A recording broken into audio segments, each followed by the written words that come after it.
You are listening to the Music Mondays with Mazement podcast. You can follow me on Twitter at Mazement Music or get info at mazementmusic.com. You can find episodes of this podcast on Apple Podcasts, Spotify, YouTube, or go to musicmondays.co. Okay, I think it's time to talk some politics. It's corporate America, nothing is ever free unless you have a couple million and ride in a limousine. If you're low to mid-class, you know what I mean. Stretching every penny, nickel, dime, quarter for the tiniest things. It's really stupid, so inhuman, I agree. Working 9 to 5, 40-some odd hours a week. Giving away your soul, as it may like to seem. Trying to satisfy your needs to live the American dream. What is going on? This is episode 27 of the Music Mondays with Mazement podcast. I am your host, Mazement, and it has been a crazy month as usual. Got to celebrate hip hop this month in August, and a lot of stuff has been going on, as you know. I mean, 2020 has been a crazy year, as we all know, and I can't wait till it ends, as I'm sure you can either. But there are some great things going on in the midst of all the craziness, so stay tuned. I'll tell you a little bit of that, but otherwise, yeah, it's been nuts. And I'm on TikTok now. If you want to find me on there, it's Mazement on TikTok. I've been doing a few. It's just tough to come up with different ideas and be that creative, but I'm getting there. You know, quarantine did a little damage with my creativity, but I get some motivation here and there, and I throw it on there, so you'll see it. But either way, let's get into a fact. Music Mondays, music facts. Sharon Green, also known as MC Sharrock, was known as the first female rapper during the earliest years of the hip-hop culture. Music Mondays, music facts. If you are listening to this podcast on Apple Music or Spotify, please subscribe or comment, leave a rating. I really appreciate all the support, and it would mean a lot to me if you did that. Otherwise, if you're listening or if you're watching this on YouTube, thank you. Comment below, subscribe. You don't want to miss a thing. I got a lot of stuff coming your way. Joey Budden pulling his podcast from Spotify was one article that caught my attention. I believe it's just based on contract. I think the contract is up and they couldn't negotiate a new deal or whatever. Or Spotify tried, I think, and he didn't take it. So if you are listening to that podcast, stay tuned. It's probably going to be elsewhere. I don't see why it won't be on Apple Podcasts, but I don't know. So the next piece of news is Yassine Bey, also known as Mos Def, and Rhapsody are headlining Black August Hip Hop Benefit Concert, which goes virtual this year, different than every other year. It was actually yesterday on YouTube, so check that out. It's the 22nd annual event, and it also featured Big Crit, M1 of Dead Prez, and Audio Push. So give it a look. The estate of R&B icon Aaliyah is in talks to bring her music to streaming services very soon. So stay tuned for that. Billboard said it's been nearly 2 decades since her tragic death by the plane crash in 2001 at the age of 22. Music has been in digital limbo, while her 1994 debut Age Ain't Nothing But a Number is widely available on major streaming services. The R&B icon's estate has held back the majority of her remaining catalog. So that stuff will become available soon. So check that out once it comes out. Otherwise, stay up to date on Billboard or whatever site you want to do your research on. Other pieces of news, I mean, Calvin Harris and The Weeknd have a collab that is out now. You can check that out. I think Dua Lipa, Madonna, and Missy Elliott did one too. Those are all worth it. I mean, there's music coming out during this pandemic, which is awesome. So check it out.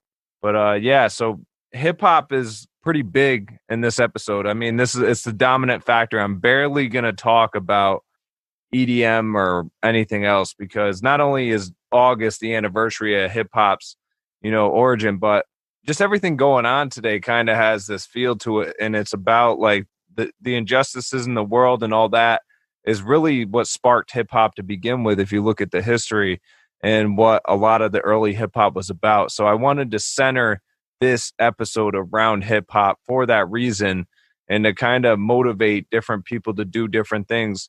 Like with the segment of Artist on Call today, I bring on Lena Jackson from North Carolina, who's phenomenal and has powerful lyrics like you wouldn't believe. So stay tuned for that. And following the artist on call, I'm going to close it out with a release feast where it's only hip hop songs that I've heard lately. I actually haven't listened to any EDM. So if there has been any, I'm sorry.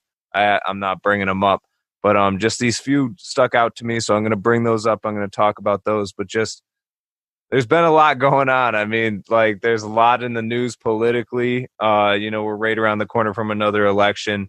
And just a lot of drama going on. I mean, this is a crazy time. Anxiety's at like its highest, but we just have to stay strong. We have to keep working through it, and if you're a musician, keep putting out music. Don't let anything stop you. Even if you're a creative mind, this is the time to put stuff out. People are paying attention now. Social media has so many different tools, whether it's Facebook, Instagram, or TikTok. Like you can find a way to share your message and don't hesitate on doing so. So with that being said, I want to get into today's artist on call. Here it is with Lena Jackson. Artist on call. Artist on call. Here we are with Lena Jackson. Welcome to Artist on Call. How are you, Lena? I'm doing fantastic today. I can't complain at all. Thank you. That's awesome. So how is it in Raleigh, North Carolina right now? North Carolina is, they're doing all right. The weather is decent. It's on and off. The politics are on and off. So I think that's just kind of how North Carolina is going to be this year. Yeah, I don't think anything's changing, unfortunately. Right. So growing up there, what led you into music? Like what made you choose that path? Well, I kind of come from just a music loving family. My parents, they always had some type of vinyl around. My father had a record store at one point in time. So I always had access to just like this wide range of just different music. And it was just therapy for me. It was therapy as far as listening. And I was always very intent on the lyrics. So yeah, I started, writing poetry just as kind of like a personal thing, like a personal therapeutic thing. And I would listen to music. So I'd write poetry, listen to music. And then, as I became deeper into like the love of hip hop, it was like, that love of music. And then, my writing ability, I'm like, okay, this is what I was meant to do. Oh, So that's kind of how that came together for me. That's awesome. I could relate on that a lot because I started with poetry too. But Yeah. the difference is you were actually writing about some real shit. Like I was writing about like some chick who broke my heart. You're over there writing about some real shit that's going on. So there's the that's difference. real shit. It just depends. It just depends on what you're going through in the moment. It was, but it wasn't. I mean, I could say that about it. But what's the music scene like in Raleigh? Do you like it down there, like the hip hop scene and everything, or? I love it. I think it's incredible, especially for independent artists. They have a strong support system. I feel that they have a strong support system here in North Carolina. They have a lot of just events and open mics and venues. Now, of course, a lot of that has kind of shifted and changed with COVID, Right. which, it left a lot of us independent artists, just kind of hurting a little bit. Right. But we've found ways around it. We still have like a really good, music community. People are really trying to support those venues Right. in this area because they always supported us, and just that I just adore the stages that I've been on. But yeah, as far as hip hop, I mean, other genres as well. It's just very music oriented. I'm glad that I've had the opportunity to have different venues allow diverse genres. Right.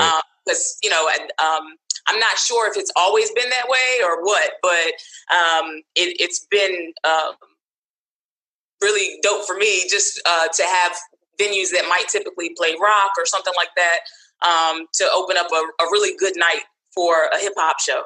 Right. So yeah, it is great. I love it.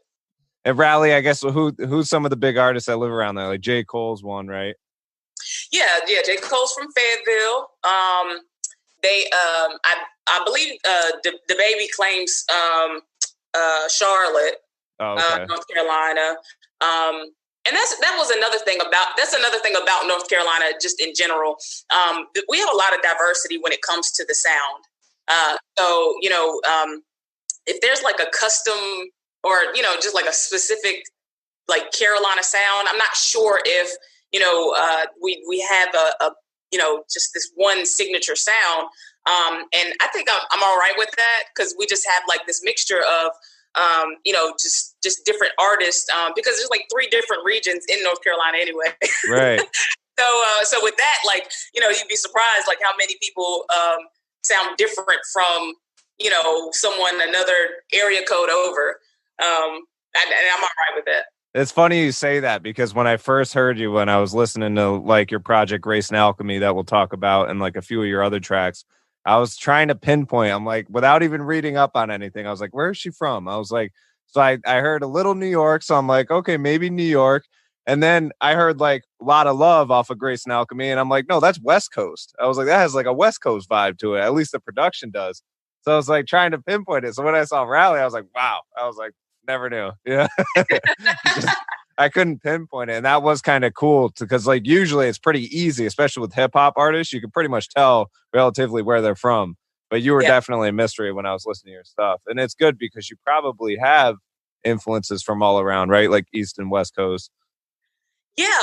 Well, North Carolina is Southern, but to some people who are more Southern, they don't see it as Southern. Right. And then you have people. We growing up, we had a lot of transplants from New York that would come out. So I actually grew up around people that were, from New York. And my parents were actually from Ohio. So there was a lot of Midwest influence when it came to like the music and stuff like that. So my accent is just a little jacked up, and I'm all right with it. I've made people with it now, but it's like every time, I would talk, just depending on, I don't know, my comfort level or the context or whatever, people be like, where are you from? I'm from North Carolina. And then, like it switches off into some other accent. Yeah. It's natural to me, but other people pick up on it. Like, I don't know where she's from.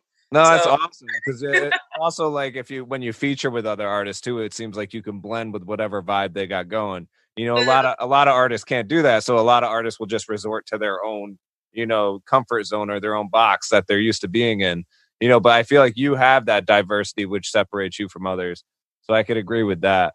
Now, speaking of like the music scene in North Carolina and everything, like I got a glimpse of it and like what's going on and like movement wise with what you're involved with right now. Can you tell me a little bit about the project Black AF that you have going on right now?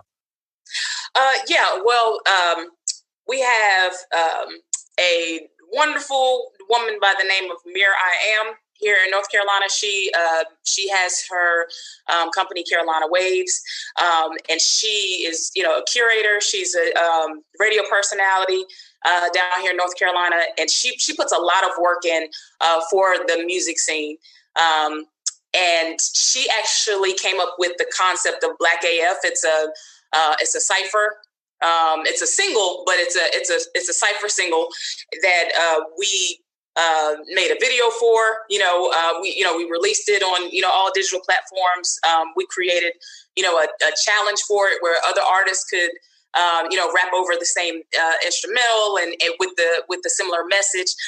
So basically, when we first started talking about it, we were trying to find a genuine outlet and a genuine response to everything that had been kind of going on in the world. And Miriam was very selective as far as who she wanted, and she wanted people that she already knew were kind of authentic to the message. So.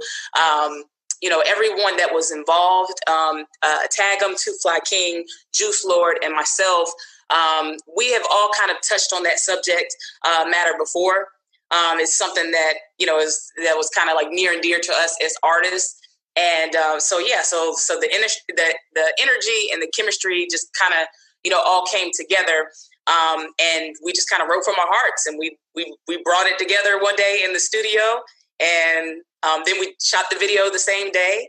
And since then, like, we've gotten a ton of just amazing feedback as far as, you know, how the message has touched a lot of different people. You know, my mother called me bawling, crying. Yeah. My mother and my father, may he rest in peace. They were both activists, and they were activists for the equality and protection of everyone. And so to hear that intensity, I suppose, you know, coming from her daughter, it really touched, you know, my mom, and she sent it to everybody. And I think, you know, social media shut her down for a little bit because they're like, okay, you're sending too much of this. But yeah, you know, it's a lot of people that have said, you know, that they were really touched, you know, just by what we were trying to do there. And I'm just grateful. Honestly, I'm really grateful that people were listening, you know, and people really felt something, because that's always what I've wanted to do with my music as a solo artist. So the fact that we were all able to come together and just kind of make that magic happen and make that mark, like, it's amazing. And I feel like you picked I don't know who picked it, but I feel like the perfect group came together for it, because listening to all four of you, I was like blown away. Each one of you had your own kind of style and different message, it seemed, different way to deliver it, I guess. And like, I think Tag 'em went right before you, right? Mm-hmm. Like, yeah, I dug all four, honestly. Like, Juice Lord, like, went like monstrous. Like, his stuff was like, wow. Like, if you weren't paying attention at your verse, like, Juice Lord, like, he freaking made you pay attention. Like, that was crazy. And anybody that's looking for that can go on YouTube, search Carolina Waves Black AF. It's a cypher lyric video featuring Lena Jackson, Two Fly King, Tag 'em, and Juice Lord. It's definitely worth a watch. I loved it. That was like what got me amped up today. So I was listening to Lena Jackson all day today, and then all of a sudden I put that on a few hours ago before this, and wow, like, that stood out. Like, I was just pumped. I was like ready to talk. I was like, let's go, you know. Like, that'll make you ready for war, that song, you know. Yeah. It's intense. It's intense. Even when I hear it, well, when I wrote it, you know, yeah. I was just like, oh, goodness gracious. Like, I was already feeling something when I wrote it. And then when we all came together, you know, I think it all varies as far as the different stages that a lot of people, you know, go through, as far as just kind of being fed up in general with how things are working, the justice system and whatnot. And it just kind of takes you just through these different stages of, you know, of anger, of sadness, of, you know, confusion, you know, things of that nature, frustration. So, yeah, it's a very raw song. Well, and it's like crazy too, because I could imagine something with that powerful of a message would take a long time to figure out what you're going to write, how you're going to say it, the delivery and everything, because luckily, being a cipher, which we'll get on in a minute, you can pretty much say whatever you want. But like, that's the cool thing about it. I feel like everybody did their perfect job at delivering the way they did, because it really sent the message across. And like, just for people that are listening that don't know what a cipher is, what is a cipher? Well, you know, I guess the simplest way that you can kind of put it is, you know, a cipher is typically a group of people who are, you know, basically, you know, delivering a message in kind of like rap style form. And it's usually kind of like most people would see it as kind of like, you know, bragging and you know, kind of like showing their skill and kind of like boasting about how fly they are. I mean, you know, it varies. It really does vary as far as the subject matter and things of that nature. But you know, but typically they're supposed to be, you know, fun and witty and clever and stuff like that. And I enjoy them. But with this one in particular, you know, like, yeah, we just had this common goal, and, you know, we united just to deliver, you know, this very intense message. So it was like you could see, you know, us, you know, coming together, and you can hear the skill, you know, so you know, 100%. Yeah, like you can still hear everybody's, you know, flow and skill and stuff like that, but you know, it was all centering around the message at hand. Well, and the unfortunate thing is, like, I mean, obviously, like, I'm in a different environment and everything, but like, I was starting to see big things change recently, you know, big things happening around like I'm sports and all sorts of things. And I was like, okay, we're going in the right direction. You know, certain statues getting taken down. I was like, okay. I was like, wow, this is getting big, you know? And then like things just started happening again. And I'm like, wow, it's like, it's almost like you're going to have to do, I hope it doesn't come to this. I hope these ciphers and these things start working the message that they're trying to deliver. But like, it seems like it's just an ongoing thing, you know, and it's crazy how it's not changing. It's like right when you think there's progress, you know? Yeah. And I think that's one of the things that I, as an artist and as other artists, especially in like the Black AF cipher, the message, a part of the message that we want to convey is that this is not new. So we aren't frustrated. We aren't newly frustrated. Right. Yeah, this has been going on. We aren't just like, oh my gosh, this happened and we're mad because this one thing happened in, you know, whatever month, and now we're reacting to it. You know, for a lot of people, this has actually been a lifelong thing. Absolutely. Where they see, you know, their brothers or their fathers or whoever, get caught up in something that was unjust and unfair and it lacked the equality that we've always been talking about having for everybody. And so every time something happens, it's a buildup, you know, and that's kind of, you know, what made Black AF pop, because you can definitely hear and feel that buildup, you know, in that song. So yeah, you're right. You know, it always seems like, just when we think we're getting somewhere, it's like something happens, but welcome to our lives. Right. Seriously. Like that's how a lot of us have felt all our lives. It's just like, oh, well, you know, we got through this and there's something else, you know? And it seems like there's always something. There's always, like, I was impressed. Like, I pay attention to the NFL a lot, you know? So like then Roger Goodell announced that, you know, he will respect kneeling this season. And I'm like, okay, you should have respected it before, but now what about Kaepernick's life? Like, what about what about him like not having football? Like that just got thrown away. It's weird. It's how these things are piling up, but I'm glad to see you a part of a powerful group, and I hope that project gets super far, because that's a great message you guys are sending. What do you think it is about hip hop today? Like, it could be on that topic, it could be on whatever topic you wish, but what do you wish was different about hip hop today as a culture and you know, music all around? What I would wish is that the industry that capitalizes off of hip hop would be more willing to kind of diversify. Yeah. Hip hop has always had just different styles and different subject matter. You have stuff that can have substance, and it can have something meaningful and stuff like that. And then you can have a song that means absolutely nothing at all, and people will like it, and it's okay. It depends on the context of what you want to hear and what you want to listen to, what you want to feel in that moment.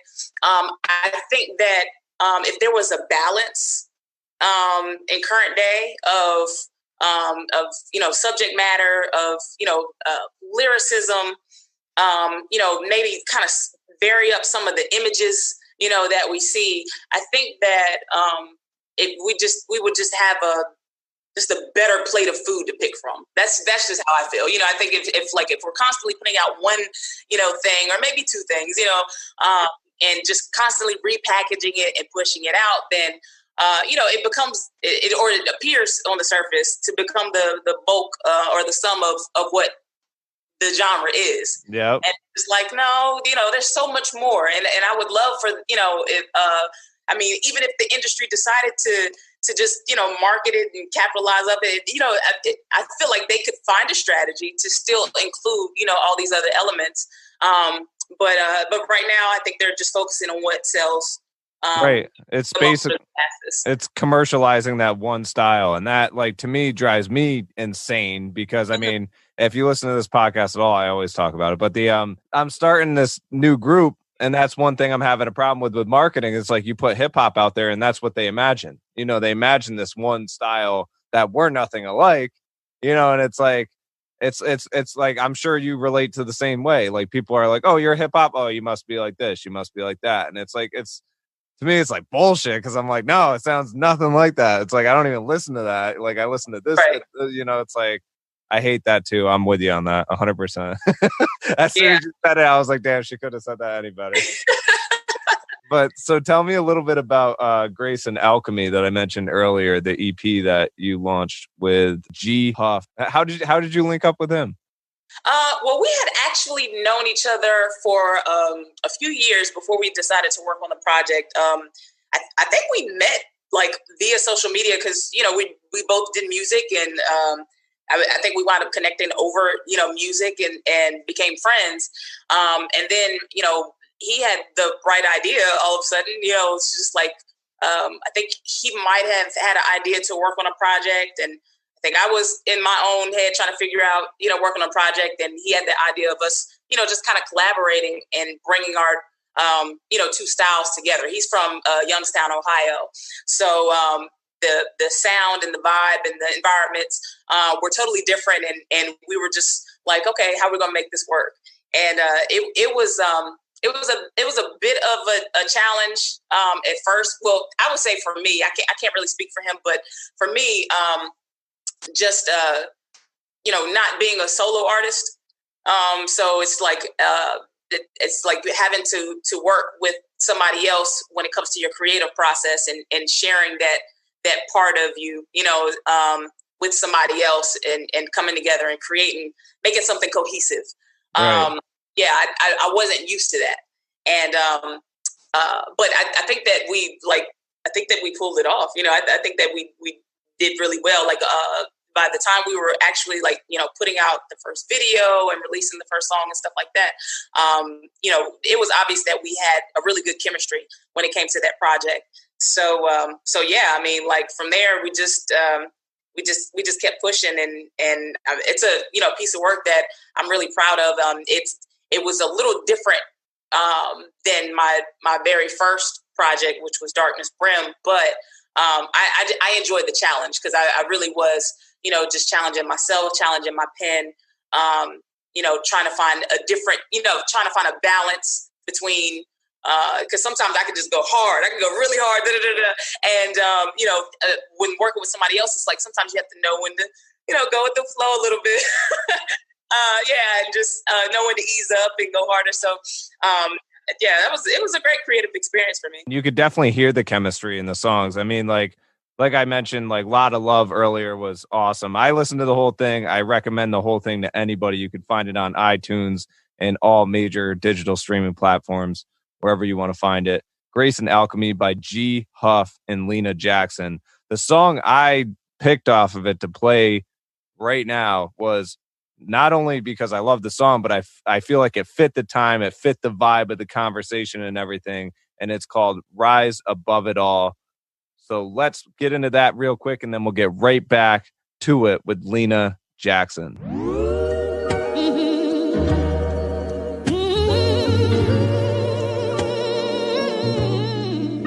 We are praying. Oh, yeah. We are praying. Let every heart pray. In a demons be, damn. Splitting scenes of the streams of who I am. Trying to force my hand. Urging the purging the blood of the lamb. Hands on holding ransom. Trying to dance with the devil with the price handsome. I'm in debt now. Learn something in church. I forget now. You're never another life. I made mad mistakes before that reckoning. Guess I better think twice. How I fall in love and call it life. I told myself my life was simply lust. Now I'm disgusted by the lies I write.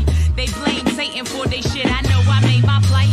I lost my dad, lost my mind, and peace to sleep at night. Ceasefire while my term or the grease fire. At least I kept it to myself, right? Yeah, I won't bother nobody else with this trauma. Keep my friends happy and spare my mama. Sit back and I watch this drama. Days of our lives in my guiding light a little. As the world turns, I burn every general hospital while my soul turned to brittle. You bold as hell with belittling. I'm witnessing with full remittal. Blood, sweat, tears, and pain attaching to my name. Surround yourself with those that do the same. Rise above it all. Know the sun will shine the same after heavy rain. Embrace the very song from which it came. Rise above it all. They say that fortune bring the fame. To some it's all the same. The slave-minded worship whips and chains. Rise above it all. Never let them box you into a specific lane. You were everything with everything to claim. I was born May 27th, 1984. Premature, 2 pounds. Mommy's baby boy. Fighting for my life, I had a purpose on earth. To grow and be the best, that's why I'm putting in work. Cause ain't nobody gon' grind for me like I am. Money don't fall from trees or the sky. Gotta take what you want, be ready to die. Like that notorious guy from Bed-Stuy. You goddamn right, this bad boy is all about his shine. I want it all, feels like I'm running out of time. Trying to make $1 million out of nickel when a dime is possible. They say Jesus turned water into wine. Prefer the cognac when things are heavy on my mind. Reaching for the stars, it ain't too far for me to climb. I'm going to the top with this. I need a pot to piss. Far from incompetent, I do it with confidence. Yeah. Blood, sweat, tears, and pain attaching to my name. Surround yourself with those that do the same. Rise above it all. Know the sun will shine the same after heavy rain. Embrace the very storm from which you came. Rise above it all. They say that fortune bring the fame, to some it's all the same. The slave-minded worship whips and chains. Rise above it all. Never let them box you into a specific lane. You were everything with everything to claim. Rise above it all. Rise above it, rise above it, rise above it, rise above it, rise above it. We are praying. Oh yeah. We are praying. Let every heart pray. That was Rise Above It All by G Huff and Lena Jackson from their EP called Grace and Alchemy. Check it out now on all major digital streaming platforms. That was dope. I loved it. That was definitely my, like, I hated saying it was my favorite off the whole thing because I liked every other song, but I just felt like that one was like, I got to play that one. Thank you. Did you guys produce that yourselves or? No, I'm still trying to figure out the whole production part. Like as far as me personally, like I would love to produce like my own, beats and whatnot. But no, I'm not that skilled.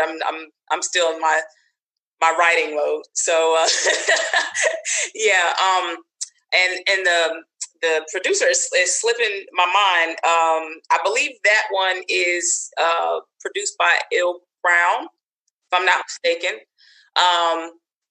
So Il Brown actually produced the majority of that project, Grace and Alchemy project. So I believe I'm hitting that mark. And he's incredible too. I believe he's from Chicago. I don't want to say the wrong thing, but yeah, like when I first heard him, I was like, wow, he's great.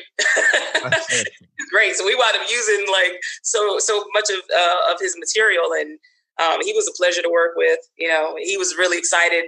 The whole time, every time we recorded, he seemed like he was really excited about what we were creating. So I think that's what I love so much about Grace and Alchemy is just the genuine excitement, as far as making everything come together, and anybody that was involved, was just really excited for it, and it felt real and genuine to everybody. Right. And I'm sure you get like the motivation, like since you want to learn production and all that. I'm sure you hear sound sometimes. You're like, oh yeah, I want to hear that or stuff like that, right? Or no? Yeah, well, yeah, absolutely. I mean, like my ear is impeccable. Right. Yeah, when it comes to just sounds and what I want to hear. So like me, when I do not get me in the car when I'm listening to like Queen or like Styx, you know what I'm saying? Like I mean, like I'm just in there doing this, that, and it's just because I hear every single thing. Right. Like, I hear it here, and I hear it there.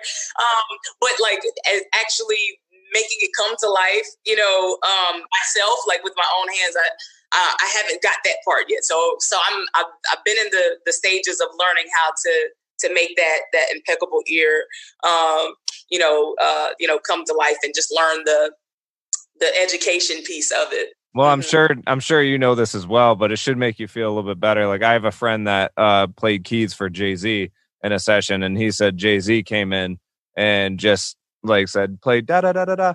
And that's all he said. Like, and he's one of those people, like there's a few different, legendary people that I hear and I'm like, wow, they don't know an A major. I mean, now he probably does, but like, that's how simple they do it. And they're considered, great producers and everything. So I don't doubt yourself at all. Cause I mean, I'm still doing that too. Like I'm never really like, I could tell you what's what, but like still far from, freaking, I mean, you're talking Queen, you're talking these. Yeah, I mean, I swear I idolize them because when I hear what I hear, I'm just like, this is all so amazing, it's not like just a great song. It's like you hear all the little components and you're just like, oh my God, my mind is blown. It's like you want to like roll the window down. It's like, do you hear this? Freddie Mercury is from like a different universe, though. Like, yeah, it just it makes you want to cry. Like when you just you see and hear like how intent and just how magical, people's creative process can be sometimes, Right. So yeah, like hopefully when I'm learning that education piece, I can invoke that spirit. So no matter when you do that, send me the album. I want to hear it, Absolutely. So what was the story behind Rise Above It All? Like, I feel like the message is clear, but like what sparked the whole idea and what sparked the writing of it? Well, an interesting thing about Grace and Alchemy in general was we kind of went back and forth on the songs as far as how we felt, because clearly, I would write my part, he would write his part, but we didn't do it in any type of specific order. Meaning, it wasn't just like, okay, well, you do this part first, and you do this part, and we just kind of listened to the music ourselves, mind you, he's in Ohio, I'm in North Carolina. So we listened to the music ourselves, and I guess whoever's pen hit the paper first based on what they felt, that would kind of guide the concept. Like we didn't talk about, making any specific concept. We just went by what we felt. And like whoever started writing first, that was the kind of the concept that we went with. With Rise Above It All, I believe I kicked that concept off. When I first heard that beat and I first heard the sample in it and everything like that, it reminded me of just like different painful moments in my life, and I have had a tendency, which I'm sure everybody does, like when they have a bunch of personal crap going on in their lives, as far as loss and grief and struggling with their inner demons. And they also look at what's going on in the world and they get even more overwhelmed. So for me, when I was writing about it, it was kind of like me just trying to illustrate that. You know what I'm saying? It's just like, inner demons be damned, but then I'm talking about, the other things that are going on out there in the world. I'm talking about losing my father. So it's kind of like, there's this internal, build up, and but at the core of it all is just trying to rise above it, and elevate yourself.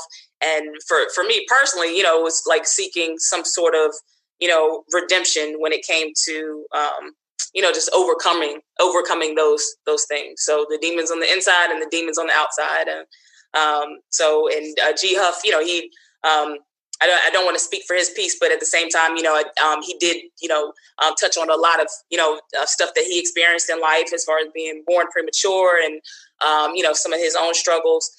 So that's really in general what it was. Speaking on our own struggles, looking at external struggles, and wanting to have that strength to overcome all of it. Do you ever find yourself going back and like listening to your old projects, or are you like one of the type of artists that just is like, okay, it's in the past, let's move on to the next? Because I feel like the stuff you're talking about that hurt, like, could kill some people, because that's a lot of pain. Like, doesn't that bring back like a lot of demons when you listen back to it, or are you able to kind of just dodge that? I think initially, and I think it was more so just an anxiety around not liking my own voice and stuff like that. It's personal stuff. It's like, I don't like hearing my voice or something like that. Not the same way. Yeah. Right? I hate my voice. Right. So that was the initial reason why I would just create and I would move on. But as I've, just tried to grow as an artist, I try to revisit myself and study myself so I can improve upon myself. So with doing that, I'll listen to my old material as more like a study guide. Yeah. And yeah, I don't know if it doesn't necessarily trigger me. But what it will do is it'll kind of remind me of what I was feeling at the time. Like I remember, when I hear it, I remember where I was and what I was feeling when I wrote it. I might remember, what I wore. It's stuff. You know what I'm saying? Like, the first project that I came out with in 2017, 18, something like that. A lot of the songs kind of geared around mental health or going through emotional things and stuff like that. And yeah, it's like some stuff I'm like, I remember the pen that I wrote with. It's like one of them I wrote a green pen. It's wow. Yeah. So it's just like when you remember stuff like that, it's just like it had to have meant something, right? For you to recall, what you were feeling and what your environment was at that time. So yeah, so it's a weird type of therapy for me. The one thing, listen to my own music, I can't listen to it anymore. Like once I release it, I was already sick of it hearing it that many times after the studio. But I feel like if I listen back to my stuff, I'm like, wow, like I'm not going to get any better if I keep listening to that. Like I feel like I got to listen to something on the, like not necessarily the radio, but some of the new stuff, coming out, because otherwise I'm not going to grow. But don't get me wrong. Like I still find myself going back and I'm like, wait, what did I do that one time? Oh, okay. Yeah. Now I see it. So I can see that, but it's nothing that painful. I mean, I've done some deep stuff, but nothing like that. I could definitely give you props on that. Now you also, this whole Grace and Alchemy project has gotten you a lot of accolades and stuff throughout the past year and stuff, right? Like, how was going on Shade 45? How was that experience for you? Was that kind of nerve-wracking or? It was incredible. Nerve-wracking, absolutely. The funny thing about me that people don't realize, because I guess I've heard the commentary that I have a tendency to look fearless when I'm performing or something like that. But I'm terrified, when it comes to any real public performance. And for me, being on the radio with Shade 45 and the cameras rolling, like that's a performance to me. Right. So yeah, like the whole time just walking through Manhattan and going in the building and going up the elevator. Static Selector was like, I think we were trying to get on one elevator and we couldn't get on it. It was weird. And then Static Selector was getting on the other one. So he's like, just come on this elevator, and it's just like, okay, none of this feels real, but let's keep going.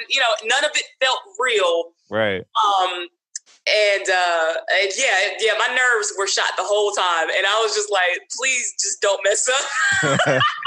From what I saw, it looked like you were like ready and you were like ambitious. Honestly, fearless is a good word. Like it seemed like you were more like after you got going, it was like you could see the anger, you could see it built up. Like you were really into it. Like that was sick. Yeah. A lot of it. And I don't know if I've shared this ever.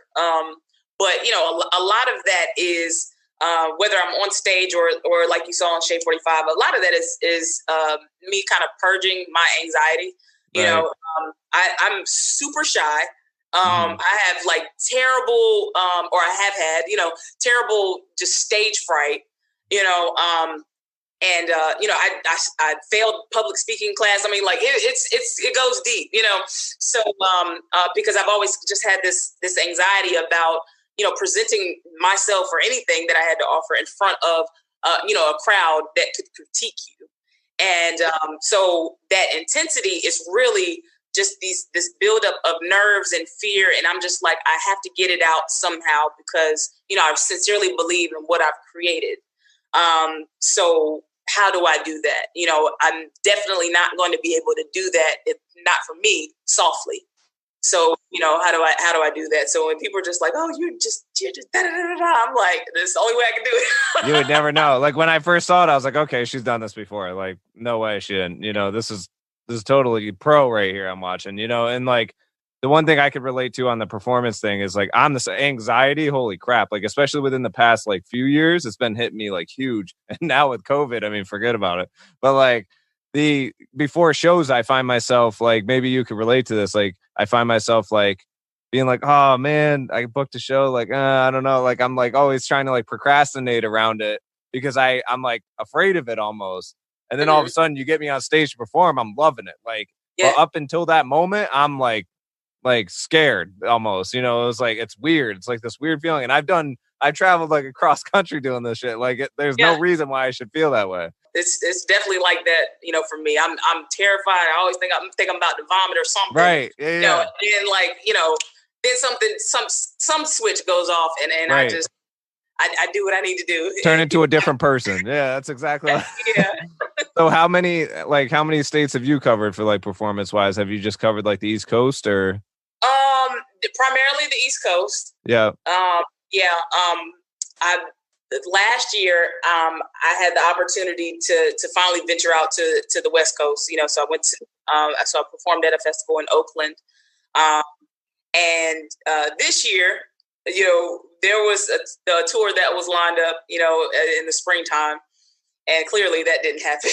Yeah, it sucks. Yeah, and it was. I was super excited for that. And yeah. Next thing you know, here comes COVID. So, you know, but it is what it is. You know, I take everything as an opportunity to do something. So, you know, I've used the time that I've had no choice but to have. So, you know, to write, to create. To you know, practice, to rehearse, like just in case, you know, it's just like just in case something pops up. And you know, we actually did a live show, you know, digitally or, you know, whatever. It was an empty venue here in Carborough, North Carolina. Nice. But yeah, it was a Carolina Waves showcase, and we actually performed the Black AF Cypher live. You know, basically made it available to everybody, you know, at home, since they couldn't actually be at the venue. And it was really well done. We did the cypher, and then we all did our own individual sets. How can people watch that video? Is it still available or? Yeah, well, the venue that put it out was the Cat's Cradle. And I believe they were on Facebook Live. I'm almost certain within the next couple of days that footage will be more widely available. But if just in case, you know, if you want to see it sooner than that, you know, then they can go to the Cat's Cradle Facebook page, you know, for North Carolina, and it's still up there.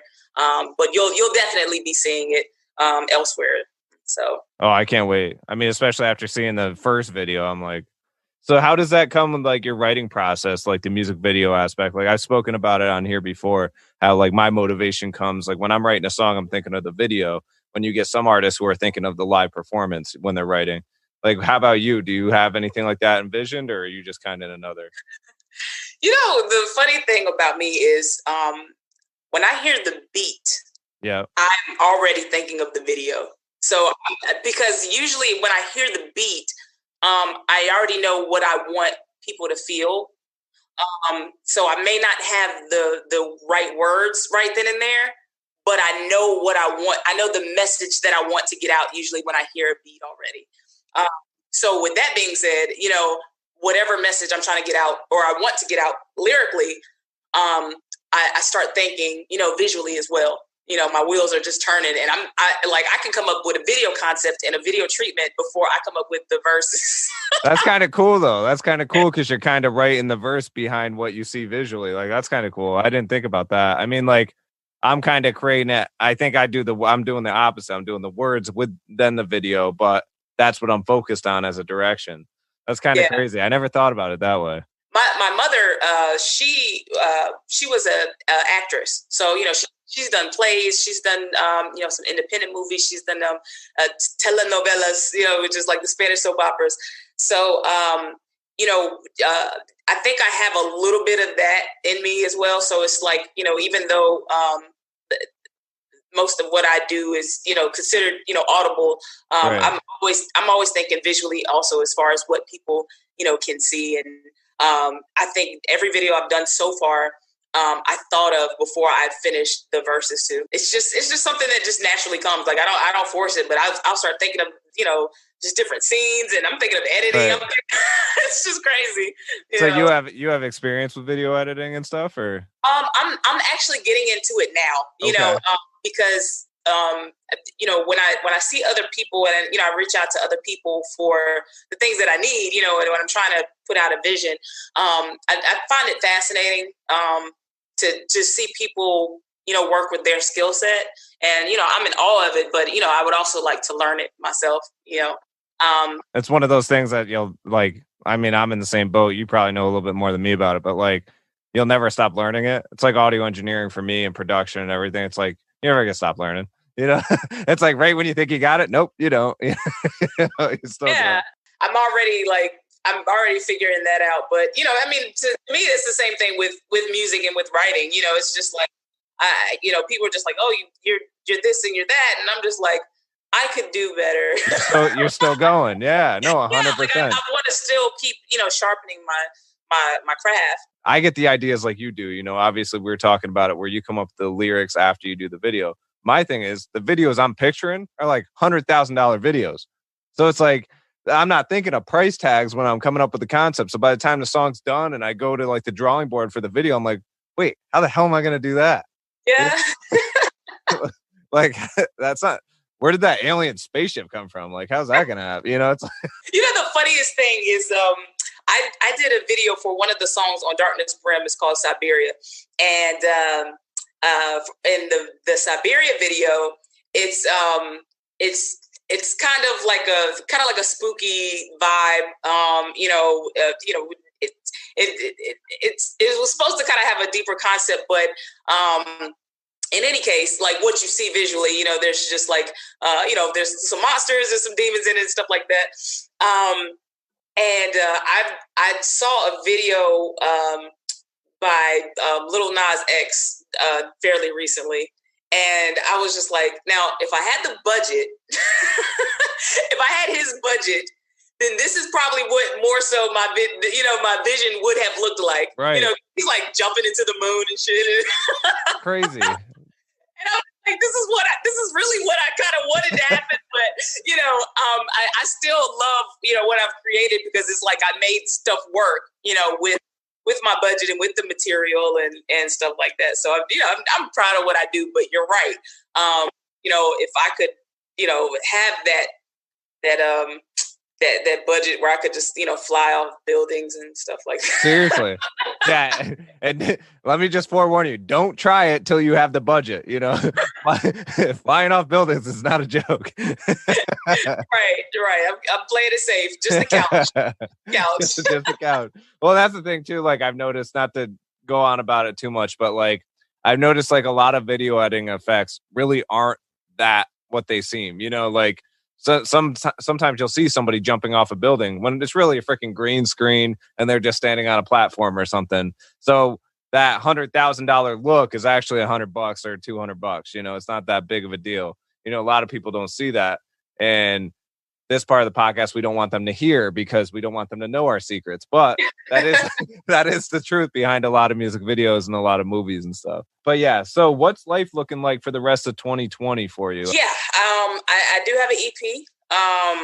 It's still in the works. It's still in the works, but it's going to be fairly concise and to the point. It's going to have a general theme to it. And it's going to be a little bit more on the emotional side, as far as, touching on some topics of, love and the loss of love, in a few different ways. So not just romantic love, but, just love in general. So, I can't give too much on it. But, it's rounding up. So that's hopefully my focus between October and the beginning of November. That's the goal, to go ahead and put that out. And just really trying to see if there are other virtual live opportunities, because the physical ones just aren't happening. They, in order to be responsible anyway, I'm okay with that. I'm okay with, abiding by whatever, whatever changes, I would need to make as an artist, I'm willing to make. but learning that as well, because when I did the live show a couple of weeks back, or the virtual show a couple of weeks back, there was definitely different components that I had to be mindful of,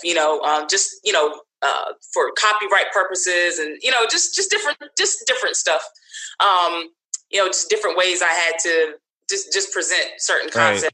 To make sure that it delivered. See, the thing about it is that, if you're at a live show, you can be talented and you could put out a good show, but you're getting a lot of energy from the crowd. So a lot of times, if you're putting on a good show, you're getting energy from the crowd. And so that kind of amps up your performance. It really does enhance what you've got going on.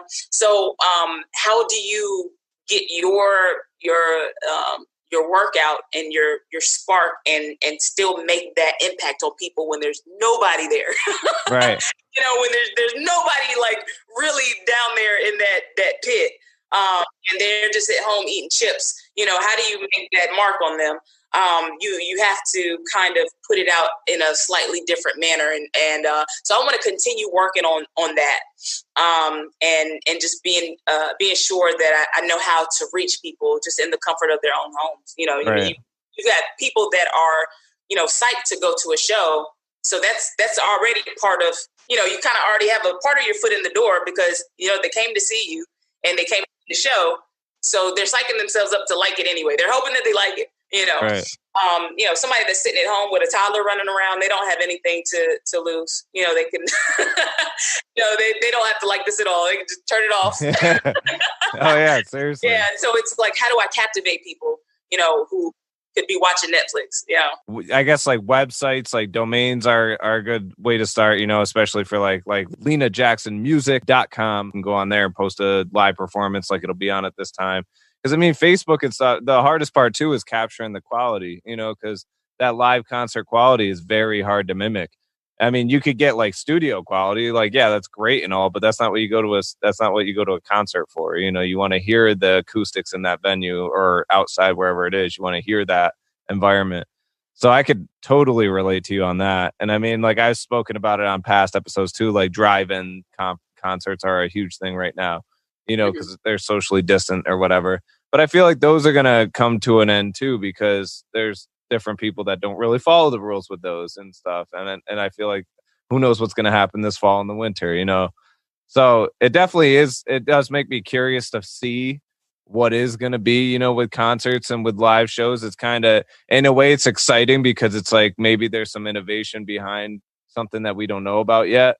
But also, it also bums me out as a musician like you, we're like, okay, so what the hell do we do? We can only come up with so many freaking ideas. And, some of them to get like great quality, it costs a lot of money, and I'm not going to sell my truck to shoot a video. I just can't do it. It's not going to happen. But no, that's great. I would say just keep pumping it out, keep putting this music out. And right now, obviously we're living in an industry that is so demanding that they want to hear a freaking song every week. So if that's what it's going to take, do it, because Lena Jackson's got a message and you got to let the world hear it, because it is awesome. You have talent. I really appreciate you coming on today. And one final question I want to ask too is, if there was one genre that you could experiment with other than hip hop, what would it be? It would be pop, but it would be more of an 80s synth type pop. It's funny. It's funny you say that, not to cut you off, but like hip hop has like that 80s vibe. Some of the stuff that's coming out right now has the 80s vibe to it. I've noticed that. Like you mentioned, like your EP coming out, and you said it has like a dark vibe or whatever. Like that's literally in right now. That's like a trending thing right now, is dark. And like a lot of it has that 80s retro vibe. But anyways, keep going. I had to say. Yeah. No, but I'm a 80s pop fan. And so, I listen to it on a regular day. But and it's funny because it's like when people think of hip hop on the surface, they think of, things that are, kind of tough looking, kind of, a little hardcore, rough around the edges or whatever. And then I'm just, just listening to Tears for Fears and, yeah. Whatever. So, but the sound, I've always been super impressed by all the various sounds that that the 80s pop generation would incorporate into their music and really make it work. Some of it would seem like the weirdest stuff, but I'm like, this sounds amazing to me. Right. Which is not, which doesn't make it all that surprising that, 90s hip hop sampled so much of 80s hip hop anyway. And like you said, you have those elements that are returning now. So, I just feel like it was just like a really dope genre to dabble in. And I mean, I would just love that opportunity to kind of get into that, whether hip hop was involved or not. Like, I don't know. I just like it, just to have that opportunity. Maybe I just want to be like, Queen and hey, that's a good goal. That's a good goal. Like one project I'm thinking of is like The Weeknd. His latest album has that vibe, and I think his has a little bit of the 70s in it a little bit too. Yeah, with the synthy stuff, and it's so dope how he was able to incorporate that and blend it with today's elements. It's like freaking awesome. And I mean, that's why he's an artist, and that's why we're all artists, because we all try to do that. But but no, that's great. And you also have me thinking, and also thinking like, what beats do I have that I could send her way that have a retro vibe?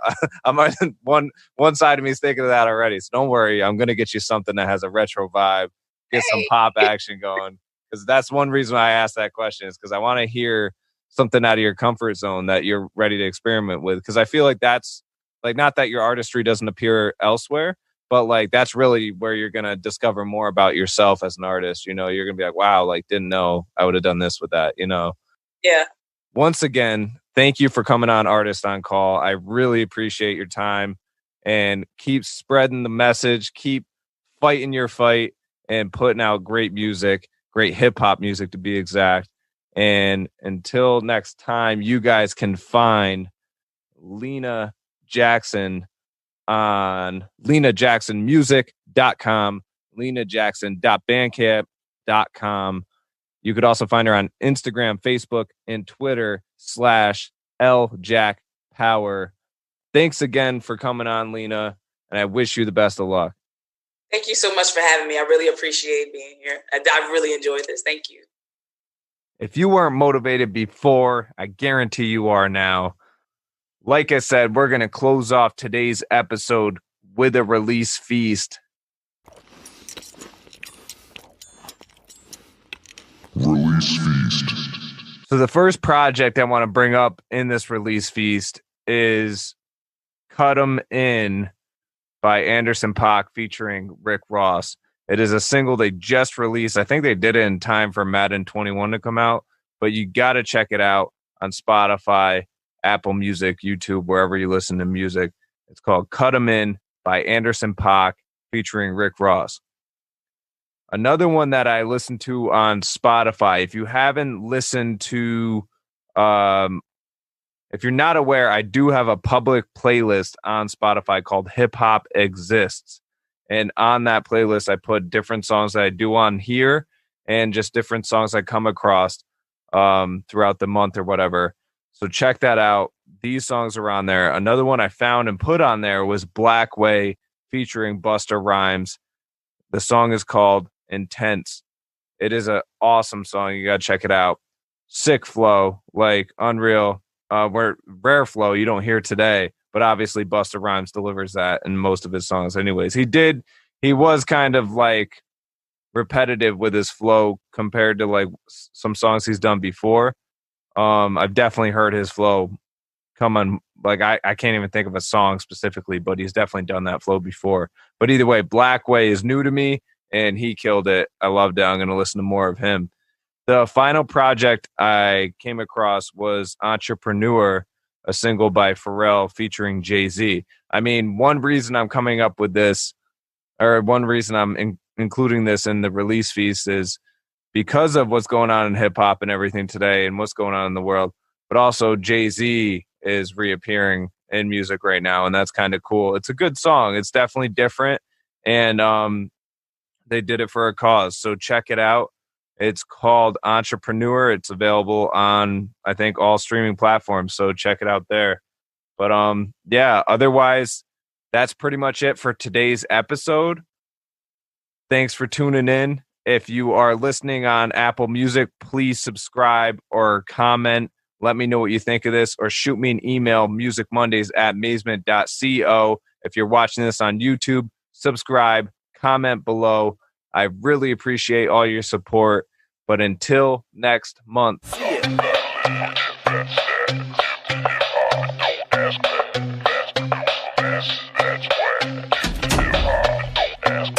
President thinking the world needs more nukes, while radio thinks that music needs more puke. What happened to the